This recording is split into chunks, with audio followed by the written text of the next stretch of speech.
हाँ, तो कैसे हैं बच्चा पार्टी? आई होप कि आप लोग एकदम बढ़िया होंगे। तो जैसे कि हम लोग बायो में रिप्रोडक्शन यूनिट का पूरा क्वेश्चन ऑब्जेक्टिव जितना भी है पूरा यूनिट का कवर कर चुके हैं, 4 चैप्टर। आज हम लोग स्टार्ट कर रहे हैं इवोल्यूशन का ऑब्जेक्टिव। ठीक है, एकदम बढ़िया ढंग से देखिएगा और वीडियो को शुरू से लेके एकदम लास्ट तक देखना है। और बाद में आपको बढ़िया लगेगा, बढ़िया लगवे करेगा, चैनल को सब्सक्राइब भी कर देना है, दोस्त को भी भेज देना है, एकदम पूरे रिश्तेदार में भी भेज देना, जहां भेजना होगा आपको, है ना, सबको भेज देना, उसको भी भेज देना। ठीक है, चलिए तो हम लोग स्टार्ट करते हैं इवोल्यूशन का ऑब्जेक्टिव। ध्यान से आप लोग पढ़िए। कह रहा है on which of the following planets is there a possibility of life. Life का पॉसिबिलिटी है। तो अभी देख रहा होगा कि भाई इसरो इसरो एक्सपेरिमेंट कर रहा है, तो जो मंगल ग्रह मार्स है, मार्स, इस पे लाइफ होने की संभावना है। तो इसका आंसर क्या होगा? मार्स। इवोल्यूशन से रिलेटेड ही क्वेश्चन है। नेक्स्ट देखते हैं क्वेश्चन नंबर 2। अच्छा, ये क्या है? विच of the flowing gases was not present, नहीं प्रेजेंट था पहले के एटमॉस्फेयर पीरियड ऑफ अर्थ में। तो सर ऑक्सीजन तो नहीं ना था पहले, ऑक्सीजन नहीं था। बाकी CO2, H2, N2 और NH3 अमोनिया ये सब था, ऑक्सीजन नहीं था। ठीक है, नेक्स्ट नेक्स्ट देखिएगा। अच्छा, ये मिलर का किससे रिलेटेड है? तो भाई मिलर जो है केमिकल इवोल्यूशन, जो ओपरिन और हेल्डानी केमिकल इवोल्यूशन का कॉन्सेप्ट दिया था, उस थ्योरी को ये सपोर्ट किया था मिलर अपने एक्सपेरिमेंट के थ्रू। अच्छा, मिलर के एक्सपेरिमेंट में कुछ वो करता रहता है, कभी कभी क्या पूछ देता है कि सर टेम्परेचर कितना था? सर 800 डिग्री सेल्सियस टेम्परेचर कितना था? 800। उसमें गैस कौन लिया था? सर CH4 लिया था सर, N2 था, H2 था, वाटर वेपर, ये सब था। ठीक है, तो ये याद रखिएगा। नेक्स्ट, लिथोस्फीयर जो अपर हिस्सा है अर्थ का, ऊपरी लेयर जो है लिथोस्फीयर, ये लाइफलेस और नेकेड रॉकी रीजन है। तो इसका आंसर क्या हो जाएगा सर? सी। तो चौथा का आंसर क्या हो जाएगा? सी। ध्यान से देखिएगा। चलिए नेक्स्ट क्वेश्चन क्या है? विच of the flowing an example of analogous organ. Analogous का हम लोग डेफिनेशन क्या देखे थे? जिसका ओरिजिन डिफरेंट होगा लेकिन फंक्शन एक जैसा होगा। फंक्शन एक जैसा होगा तो उसको हम लोग क्या बोलेंगे? Analogous organ. और एनालॉगस ऑर्गन का एग्जांपल क्या होता है? Wings of birds and butterfly. इसके जो विंग्स है बर्ड्स का, इसका स्ट्रक्चर है, फंडामेंटल स्ट्रक्चर ओरिजिन अलग है। बटरफ्लाई का विंग्स ओरिजिन अलग है, लेकिन दोनों का काम एक के है ना, उड़ने का काम करता है दोनों विंग्स के थ्रू। तो इसका आंसर क्या हो जाएगा हमारा? Wings of birds and butterfly. और ये जो एनालॉगस ऑर्गन होता है, ये कन्वर्जेंट इवोल्यूशन को शो करता है। किस इवोल्यूशन को शो करता है? Convergent evolution. कौन सी इवोल्यूशन को शो करता है भाई? Convergent evolution. Okay, next question देखिए। नेक्स्ट क्वेश्चन क्या है सर? नेक्स्ट क्वेश्चन है विच of the following is example of एटाविज्म। अच्छा, एटाविज्म किस फेनोमेना को बोलते हैं? वैसा कैरेक्टर जो हमारे एंसिस्टर में था लेकिन वही कैरेक्टर बाद में अपीयर हो जा रहा है, तो उसी को हम लोग क्या बोलते हैं? एटाविज्म। और एटाविज्म का एग्जांपल क्या है भाई साहब? एटाविज्म का एग्जांपल है यहाँ पे baby born with a small tail. एक मिनट रुक जाइए आप लोग। A baby born with small tail. तो इसका आंसर क्या हो जाएगा भाई? हाँ दोस्तों, इसका आंसर हो गया सी। 6 का आंसर क्या हो गया? सी। नेक्स्ट क्वेश्चन देखिएगा आप लोग। ये क्या है सर? अच्छा, fossils are generally found in which of the following. तो भाई फॉसिल्स मिलता है सर सेडिमेंट्री रॉक में। किस तरह के रॉक में मिलता है? फॉसिल्स मिलता है सेडिमेंट्री रॉक में। किस तरह के रॉक में मिलेगा? Sedimentary rock. ओके, ये वाला क्वेश्चन देखिए। ये क्या है सर? अच्छा, वही वाला क्वेश्चन है, wings of birds and butterfly are which type of organ. तो सर अभी ये बताया है एनालॉगस ऑर्गन। कौन सा ऑर्गन है? एनालॉगस ऑर्गन है। नेक्स्ट, अच्छा, appearance of antibiotic resistant bacteria is an example of. किसका एग्जांपल है? तो भाई बैक्टीरिया का जो रहता है ना कॉलोनी, तो उसमें प्री एग्जिस्टिंग वेरिएशन होता है, पहले से ही होता है। तो इसका एग्जांपल क्या हो गया? Pre existing variation. नेक्स्ट, अच्छा 10वां क्वेश्चन है human hand. Okay, wings of bat and flippers of well represent. किसको रिप्रेजेंट करता है भाई? जिसका ओरिजिन या फंडामेंटल स्ट्रक्चर सिमिलर रहता है लेकिन काम अलग अलग रहता है, तो उसको हम लोग क्या बोलते हैं? Homologous organ. और होमोलोगस ऑर्गन किसको रिप्रेजेंट करता है? डाइवर्जेंट इवोल्यूशन को। तो हमसे पूछ रहा है human hand, wings of bat. अब बताइए, ह्यूमन हैंड का काम अलग है, विंग्स ऑफ बैट का काम अलग है, फ्लिपर ऑफ वेल्स का काम अलग है। तो भाई किसका एग्जाम्पल है सर? तो ये होमोलोगस ऑर्गन का एग्जाम्पल है। किसका एग्जाम्पल है?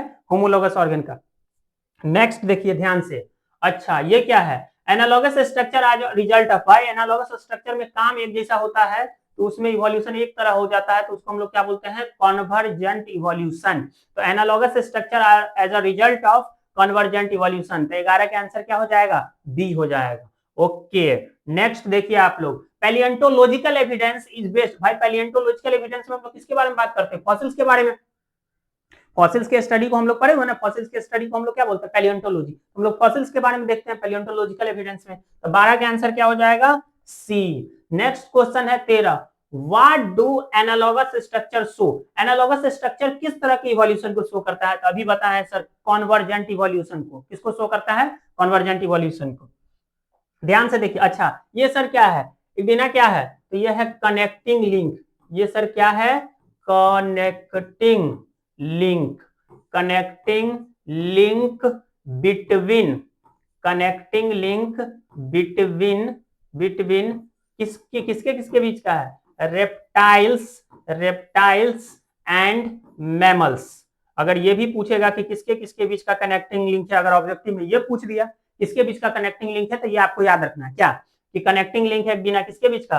रेप्टाइल्स और मैमल्स। हालांकि ये पूछ रहा है कि है क्या, तो ये है आपका कनेक्टिंग लिंक। ये क्या है? Connecting link. आई होप कि ये समझ में आ गया होगा। लिख भी लीजिएगा इसको, है ना, कहीं कहीं ऑब्जेक्टिव का जो इंपॉर्टेंट पॉइंट बताते हैं तो नोट से में लिख लीजिए हो। ठीक है, नोट्स आप लोगों को भेजिए देते हैं। जिस किसी को भी नोट लेना ना भाई लोग, तो टेलीग्राम चैनल है, डिस्क्रिप्शन में दिया होगा लिंक, उससे जुड़ जाना, उसी में नोट्स आता है। ठीक है, ओके। नेक्स्ट क्वेश्चन देख, डोडो क्या है? डोडो भाई मॉरिशस का एक वर्ड था जो एक्सटिंक्ट हो गया, खत्म। भाई इंडेंजर्ड स्पीसीज ने, थ्रेटेंड स्पीसीज ने, खत्म में हो गया है, तो इसको हम लोग बोलते हैं एक्सटिंक्ट स्पीसीज। तो डोडो क्या है? Extinct species. कहां का था? Mauritius. Okay. Next, which of the following is a living fossil? कौन है sir living fossil? The living fossil है लेटिमेरिया। प्लेटिपस भी एक लिविंग फॉसिल सही है। इसका एग्जांपल क्या हो गया? लेटिमेरिया।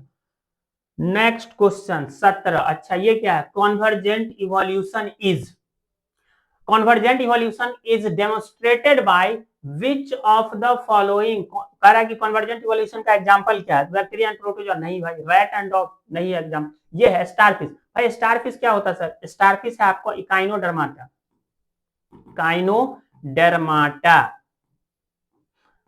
और कटल फिश मोलस्का का होता है, लेकिन दोनों का बॉडी देखोगे एक के जैसा रहता है, लेकिन काम जो है इसका एक, इसको हम लोग क्या बोलते हैं? Convergent evolution. तो इसका एग्जांपल क्या हो गया? 17 का आंसर सी। ठीक है, कटल फिश क्या है? मोलस्का है, और ये क्या है? इकाइनोडर्मेटा है। नेक्स्ट, अच्छा adaptive radiation in Australian marsupials are example of, adaptive radiation Australian marsupials are example of divergent evolution. किसका एग्जांपल है? Divergent evolution. ठीक है, नेक्स्ट क्वेश्चन देखिए 19। अच्छा ट्राइटिकम एस्टिवम। अच्छा वीट भाई, गेहूं, गेहूं, गेहूं, ये होता है हेक्साहेप्लॉइड, और इसमें टोटल कितना क्रोमोसोम होता है? 6 सेट ऑफ क्रोमोसोम होता है। टोटल क्रोमोसोम कितना होता है इसमें? 42। ओके, हेक्साहेप्लॉइड लिखा भी है, हेक्साहेप्लॉइड होता है। Next, which of the flowing factors is important in the formation of new species? New species में जियोग्राफिकल आइसोलेशन आप लोग पढ़ेंगे, तो आइसोलेशन इंपॉर्टेंट होता है न्यू स्पीसीज के फॉर्मेशन में। नेक्स्ट, नेक्स्ट है आपका ड्रायोपाइथेक। अच्छा पढ़े होंगे, एनसीईआरटी में एक पॉइंट लिखा हुआ है कि लगभग 15 अरे भाई लिखा जाएगा 15 मिलियन ईयर्स अगो दो फॉसिल्स मिला था। एक था ड्रायोपाइथेकस, पाइथिकस, और एक क्या था? रामापाइथिकस, रामापाइथिकस। ओके, ये किसके तरह था? मोर एप लाइक। किसके तरह था? मोर एप लाइक। और ये किसके तरह था? मोर मैन लाइक, ज्यादा आदमी की तरह दिखता था, मैन लाइक। ठीक है, तो हमसे हालांकि पूछ रहा है कि ड्रायोपाइथेकस किसका ज्यादा सिमिलर था, तो एप के थ्रू ज्यादा सिमिलर था। अगर हमसे पूछता कि रामापाइथेकस किसके ज्यादा सिमिलर है, तो रामापाइथेकस किसके ज्यादा सिमिलर है? मैन की तरह। ठीक है, नेक्स्ट, नेक्स्ट क्वेश्चन देखिए।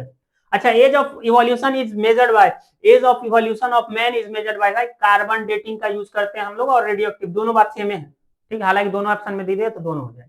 नेक्स्ट, डायनासोर्स क्या था? तो डायनासोर्स एक्सटिंक्ट हो गया है, और रेप्टाइल्स एक्सटिंक्ट रेप्टाइल है। डायनासोर क्या है? जुरासिक पीरियड में है ना, इसका किस पीरियड में था ये? Jurassic, Jurassic period. इस पे मूवी भी बना हुआ है, जुरासिक पार्क, जुरासिक वर्ल्ड, इसी नाम से मूवी देखोगे तो मिल जाएगा, डायनासोर वाला, है ना, डायनासोर कैसे एक्सटिंक्ट हुआ था उसके बारे में।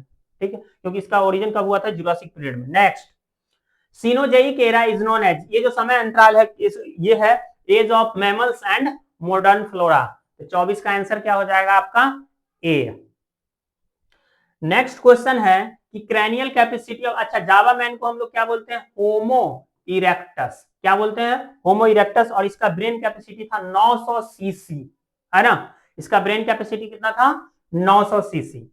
नेक्स्ट देखिए, अच्छा first man appeared in which period of era, तो भाई टर्शियरी पीरियड में आया था, किस पीरियड में आया था, टर्शियरी पीरियड। नेक्स्ट 27, अच्छा when did pre historic cave art develop, तो लगभग ये 18,000 ईयर्स पुराना है, कितना साल पुराना है, 18,000 वर्ष पुराना है pre cave art. Next man is a member, अच्छा मैन के बारे में कुछ लिखा था, मैन का साइंटिफिक नेम क्या, होमो सेपियंस, तो जो फर्स्ट वर्ड होता है वो जीनस होता है, तो जीनस क्या है, होमो। सेकेंड जो क्या होता है, सेपियंस, तो इसका स्पेसीज क्या है, सेपियंस। मैन का स्पेसीज क्या है, सेपियंस, एकदम उजरका कलर से लिख देते हैं, ध्यान से दिखाई देगा। मैन के फैमिली को बोलते हैं होमोनिडी, होमोनिडी, हम नहीं दिखाई दे रहा है लेकिन दिख रहा होगा लिखा हुआ, लिख लेना भाई तुम लोग, क्योंकि इसमें से कुछ पूछ देगा। अभी तो हमसे क्या पूछा, ऑर्डर पूछा है ना, ऑर्डर, सिर्फ ऑर्डर पूछा, तो मैन का ऑर्डर क्या होता है, प्रीमेटा, प्रीमेटा। क्लास क्या होता है भाई मैन का, कौन क्लास का है भाई, मैमेलिया, कौन क्लास का है, मैमेलिया। फाइलम क्या है, तो फाइलम क्या है इसका, कॉर्डेटा, कॉर्डेटा, ठीक है। किंगडम कौन सा है, एनिमेलिया, भाई मैन किसका मेंबर है, एनिमेलिया का, देखो सब कुछ लिख दिया है, सब कुछ लिख दिया है, जौन चीज पूछेगा उसका आंसर दे दोगे। Genus homos, species sapiens, family hominidae, order primata, class mammalia, phylum chordata, kingdom animalia, है ना, एकदम राइमिंग में याद हो जाएगा। तो हमसे हालांकि पूछा क्या है, man is a member of which order, belongs to which family, order और फैमिली पूछ रहा, भाई बता दो, तुम ही लोग बता दो अब, ऑर्डर प्रीमेटा और फैमिली होमोनिडी। तो 28 का आंसर क्या हो गया, सी हो गया। तो इसको आप लोग याद रखिएगा ना, कुछ पूछ देगा इसमें से अगर उसका मन होगा तो।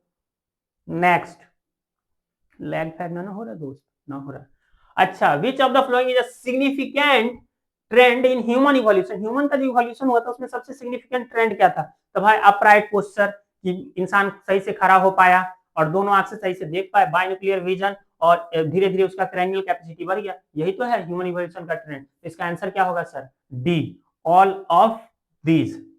नेक्स्ट, अच्छा ड्रायोपाइथेकस, अच्छा फिर वही वाला क्वेश्चन है सर, ज्यादा ऐप की तरह था, रामापाइथेकस मोरमैन लाइक, और कब इसका प्रोसेस मिला था, लगभग 15 million years ago. Okay, next Ramapithecus, देखो आ ही गया, रामापाइथेकस सर मॉडर्न मैन, ठीक है 31।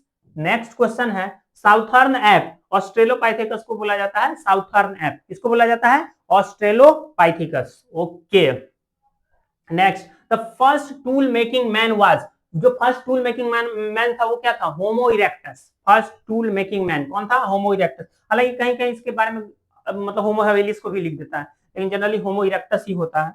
Next, Homo erectus is known as, Homo erectus को हम लोग बोलते हैं इरेक्ट मैन, है ना। Next, Java man, Java man अभी हम लोग बोले होमो इरेक्टस को, किसको बोलते हैं, जावा मैन, होमो इरेक्टस को।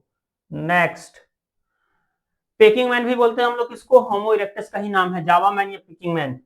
Next, cranial capacity of Homo habilis, ये होता है 650 से 800 सीसी, ऑप्शन में ही नहीं दिया लेकिन लगभग ये लग रहा है तो इसमें लगा देंगे, लेकिन इसका क्रेनियल कैपेसिटी कितना होता है होमो हैबिलिस का, 650 से 800 सीसी, ये ध्यान में रखिएगा, ये एनसीईआरटी का डाटा है भाई, एनसीईआरटी, एनसीईआरटी भाई साहब लिखा है कि जो होमो हैबिलिस है इसका क्रेनियल कैपेसिटी कितना है, 650 से 800 सीसी, कितना लिखा है 650 से 800 सीसी। ओके, नेक्स्ट क्वेश्चन देखिए, ये क्या है सर, अच्छा cranial capacity of modern man 1200 से 1600 1400 सीसी, है ना।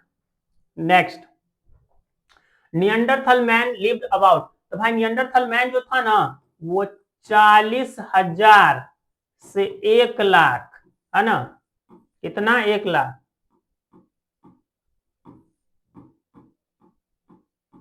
1 लाख वर्ष जो है पहले रहता था। इसका आंसर ही नहीं दिया, लेकिन लगभग में हमारा आंसर कितना है 50,000, है ना, 50,000 ईयर से, ठीक है। तो 39 का आंसर क्या हो जाएगा, लेकिन भाई ये एनसीईआरटी में लिखा है, ये भी डाटा कहाँ पे है, एनसीईआरटी, तो हम लोग एनसीईआरटी को फॉलो करेंगे। ऑप्शन चेंज कर देगा एग्जाम में कहीं पूछेगा, तो अभी यहाँ ऑप्शन है, इस ऑप्शन के हिसाब से ए हो, ठीक है। नेक्स्ट, अच्छा, क्रोमैग्नन मतलब होमो सेपियंस का बात हो रहा है। क्रोमैग्नन मैन मतलब होमो सेपियंस, होमो सेपियंस का बात है। Is regarded as earliest modern man, earliest modern man. तो 40 का आंसर क्या हो जाएगा? A. Next, the age of fossils is determined by, fossils के एज को हम लोग किससे डिटरमाइन करते हैं? कार्बन डेटिंग, है ना। कौन सा डेटिंग करते हैं? Carbon dating. Next, first bipedal ancestor was, first bipedal ancestor मतलब जो दोनों पैर पे चल पाया भाई सही से, तो ऑस्ट्रेलोपाइथेकस भाई साहब था। हमारी हम लोग का ही पूर्वज है ये सब जो है, इसके बारे में हम लोग पढ़ रहे हैं। 42। Next, upright posture was first develop in, upright posture पहले किस में डेवलप हुआ था? तो अपराइट पोस्चर पहले डेवलप हुआ था ऑस्ट्रेलोपाइथेकस में। Next, the family of man के फैमिली को क्या बोलते हैं भाई? होमोनिडी। सर अभी बताए हैं आप, मैन के फैमिली को क्या बोलते हैं? Hominidae. Okay. Next, the earliest human ancestor appeared in Cenozoic era में, जो ह्यूमन का एंसेस्टर है किस पीरियड में अपीयर हुआ है? Cenozoic era. Okay. Next, Neanderthal man is known for, Neanderthal man जो है, अच्छा ये भाई नियंडरथल मैन जो है थोड़ा भाई इसका ब्रेन कैपेसिटी कितना था मॉडर्न मैन के लिए? अप्रॉक्सिमेट 1400 सीसी था नियंडरथल मैन का। तो इसका जो साथी उथी मर जाता था ना नियंडरथल मैन का, तो ये क्या करता था भाई, जो पहले था होमो इरेक्टस होमो हैवेलिस, तो वो सब मतलब दफनाता नहीं था। तो ये इसका जब साथी उथी मर जाता था तो ये लोग छोड़ के नहीं जाता था, वहां शोक मनाता था कुछ दिन और उसको दफना देता था। तो ये थोड़ा सा ज्यादा डेवलप था, जो होमो हैवेलिस है होमो इरेक्टस है इस सब के कंपैरिजन में ज्यादा इवॉल्व हुआ था ये नियंडरथल मैन। तो ये अपने डेड बॉडी को क्या करता था, इसका जो भी साथी मरता था, जैसे अभी के समय में रोता भाई किसी का कोई मर गया तो रोता था, ये लोग थोड़ा सा शोक भी मनाता था, मतलब इंटेलिजेंट था ये लोग, है ना, क्रैनियल कैपेसिटी ज्यादा था इसका। तो 46 का आंसर क्या हो गया? सी। नेक्स्ट, क्रोमैग्नन अपीयर्ड अराउंड मतलब 10,000 से 75 ईयर्स वर्ष पुराना है कौन चीज? क्रोमैग्नन, ठीक है, जो अपीयर्ड हुआ था अर्थ पे। 48, होमोसेपियंस ओरिजिनेटेड कहां पे? ओरिजिन भाई अफ्रीका, है ना, क्रेडल ऑफ ह्यूमन इवोल्यूशन बोलते हैं ना अफ्रीका को। Next, 49, the major trend in human evolution, वही वाला क्वेश्चन है, इंक्रीज, अच्छा नहीं दूसरा है, थोड़ा सा देखिए ध्यान से। इंक्रीज इन जॉ नहीं भाई, जॉ कम हुआ था उसका। डिक्रीज इन क्रेनियल कैपेसिटी तो होबे नहीं करेगा। इंक्रीज इन क्रेनियल कैपेसिटी ये है भाई सही, कि क्रेनियल ह्यूमन का जो इवोल्यूशन हुआ, तो देखिए पहले जो था, जैसे अगर हम लोग बात करेंगे कि होमो हैबिलिस, तो होमो हैबिलिस का क्रेनियल कैपेसिटी कितना था? 650 से 800। फिर वहां से इवोल्यूशन आगे बढ़ा होमो इरेक्टस, क्रेनियल कैपेसिटी थोड़ा मतलब जैसे जैसे आगे बढ़ा इवोल्यूशन आता आगे बढ़ता गया मैन का, तो क्रेनियल कैपेसिटी मतलब मैन में सोचने समझने का शक्ति धीरे धीरे बढ़ने लगा। और अभी के समय हम लोग जानते हैं कि ह्यूमन जो है सेल्फ कॉन्शियसनेस एनिमल है, मतलब 1 साल बाद कितना पानी उनी होगा सब अभी पता रहता है हम लोग, 6 महीना बाद कौन सा भूकंप आएगा सब कुछ पता रहता है। तो ह्यूमन क्या है? सेल्फ कॉन्शियस एनिमल है। और धीरे धीरे इसका क्रेनियल कैपेसिटी बढ़ा, होमो इरेक्टस का 900 सीसी हो गया, नियंडरथल मैन एकदम से इंटेलिजेंट 1400 सीसी, मतलब लगभग ह्यूमन, मतलब अभी जो मॉडर्न मैन है उसके बराबर उसका क्रेनियल कैपेसिटी था, है ना। तो मेजर ट्रेंड उसका क्या था? क्रेनियल कैपेसिटी का बढ़ना, ठीक है। The major trend in human evolution is increase in cranial capacity. Okay, next question देखिएगा 50, अच्छा, Australopithecus lived in which continent? ये अफ्रीका कॉन्टिनेंट में था, ठीक है। Next, which species use fire first, कौन सा स्पीसीज जो है आग को पहली बार यूज किया? तो होमो इरेक्टस भाई साहब, कौन सा? Homo erectus. नेक्स्ट क्वेश्चन देखिएगा, the earliest man who walked fully erect, Homo erectus fully erect था, Homo erectus. Next, man belongs to which order? Order primata में, किसमें है? ऑर्डर प्रीमेटा में है। नेक्स्ट, रामापाइथेकस लिव्ड, भाई रामापाइथेकस लगभग 15 मिलियन ईयर्स अगो है, दिया ही नहीं है यहाँ पे, दिया ही नहीं है, पर 5-5 का गैप थोड़ी होगा, एनसीईआरटी का डाटा है ये, एनसीईआरटी। अब इसको फॉलो करिएगा तो 15 मिलियन होगा, इसमें ऑप्शन ही नहीं दिए, तो क्वेश्चन वाला जाने भाई टाइपिंग वाला। Next, Java man was discovered by Dubois, भाई साहब डिस्कवर्ड ना, डुवस डिस्कवर्ड किया था इसको। नेक्स्ट, अच्छा इसमें कुछ और दिया, अच्छा डार्विन के बारे में तो पढ़वे किया ना, डार्विन क्या दिया था? Theory of natural selection, theory of natural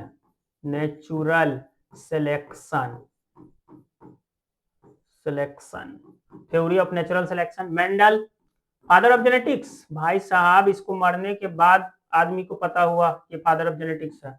father of genetics, मतलब जो वर्क करके बता के गए थे उनको बाद में जब 3 साइंटिस्ट आया था, ह्यूगो डेवरिस, कार्ल कॉरेंस, शेरमार्क, तो रीडिस्कवरी हुआ था 1900 ईस्वी में, तब जाके मेंडल को, है ना, मेंडल के एक्सपेरिमेंट को मेंडल को जीते जी पता ही नहीं था कि भाई वैज्ञानिक है। लेमार्क दिया था inheritance of acquired character, inheritance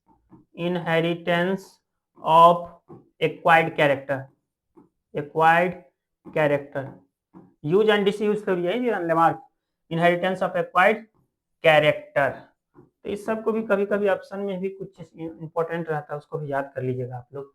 next है Neanderthal man belongs to which species, Homo neanderthalensis. 56 का आंसर क्या हो जाएगा भाई, बी हो जाएगा सर आंसर 56 का। नेक्स्ट, इतना क्वेश्चन कर लिया आज हम लोग। Cro-Magnon man belongs to, Cro-Magnon मतलब होमोसेपियंस का बात हो रहा है, होमोसेपियंस सेपियंस, है ना। Next, the man centre of early human evolution, पहले जो ह्यूमन का इवोल्यूशन कहाँ हुआ, सीधे मार देंगे अफ्रीका में सर, कहाँ पे, अफ्रीका में। Next, the direct ancestor of modern man, direct ancestor जो मॉडर्न मैन का क्या था, क्रोमैग्नन, नियंडरथल मैन, तो डायरेक्ट एंसेस्टर ऑफ, तो ये था होमो हैबिलिस। नेक्स्ट, अच्छा, who gave the theory of, अच्छा, थ्योरी ऑफ नेचुरल सिलेक्शन, अच्छा, डार्विन। रॉबर्ट ब्राउन न्यूक्लियस का खोज किया था, डिस्कवर्ड न्यूक्लियस, किसको खोज किया था, न्यूक्लियस। और रॉबर्ट हुक सेल का खोज किया था, है ना। तो हम लोग टोटल 60 क्वेश्चन किए हैं भाई, क्वेश्चन ऐसा ही जाएगा। आपसे एक रिक्वेस्ट है कि जितना भी एनसीईआरटी का इवोल्यूशन में जो पैराग्राफ दिया हुआ ना, आप पढ़िए, क्योंकि हमें लगता है, ऐसा मुझे फील हो रहा है, ये क्वेश्चन आएगा तो इसी समय से आएगा, लेकिन उस पैराग्राफ को पढ़ लीजिएगा ना तो बहुत फायदा होगा। कोई भी क्वेश्चन आएगा, कैसा भी आपको घुमाएगा, तो आप लोग बना दीजिएगा, ठीक है। तो चलिए, आप लोग का बहुत बहुत धन्यवाद कि अपना कीमती समय देकर के इस लेक्चर को कंप्लीट किया और हम पे एहसान किया, ठीक है। तो हम लोग मिलते हैं नेक्स्ट क्लास में, तब तक आप लोग चिल मारिए।